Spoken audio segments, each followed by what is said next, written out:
As the Utah Air Guard entered the 1950s, a new conflict loomed on the horizon. Back with Thompson to Hill 660 in a grandstand view of a thrilling action. In come the American pilots losing their rockets onto enemy positions just below us.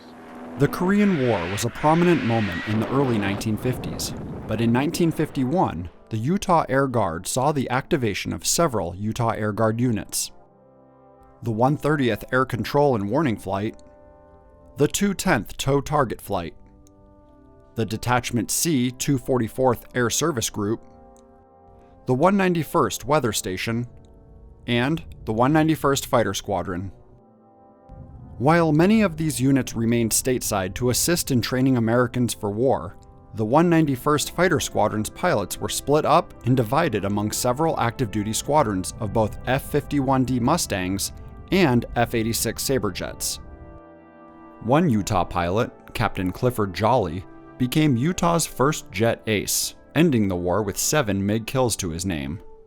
Sadly, Utah mourned the loss of 2 Utah pilots, First Lieutenants Grant Harkness and Grant Madsen, who were killed in action.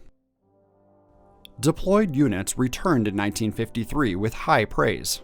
Major General E.J. Timberlake, commander of the 9th Air Force, wrote Utah Governor J. Bracken Lee, stating, "The state of Utah may be justly proud of this outstanding organization.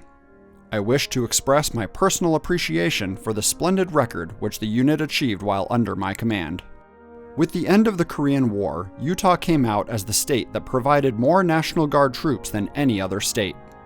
In 1953, headquarters was moved from Fort Douglas to the Salt Lake Municipal Airport to be co-located with the rest of the Utah Air Guard. Over the next several years, the base would see major improvements and brought with it new aircraft. The base received its first jet aircraft, a T-33 trainer, and just 3 months later, the F-51 Mustang was replaced with the F-86 Sabre.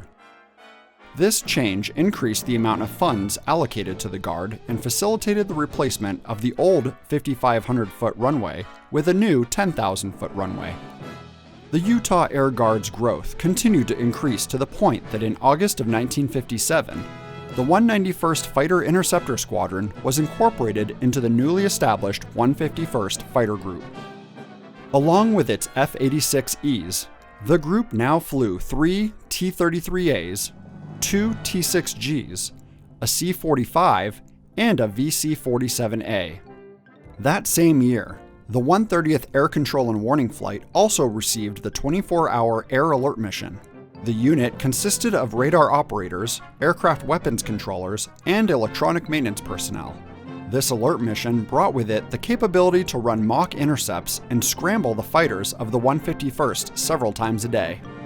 The Utah Air Guard saw one more major change before the end of the decade with the introduction of the F-86L in 1958, an updated Sabre that had onboard radar, as well as a rocket pod under the fuselage with the intent to intercept bombers. With larger base facilities and a much larger workforce, the stage was set for the Utah Air Guard's mission to extend worldwide.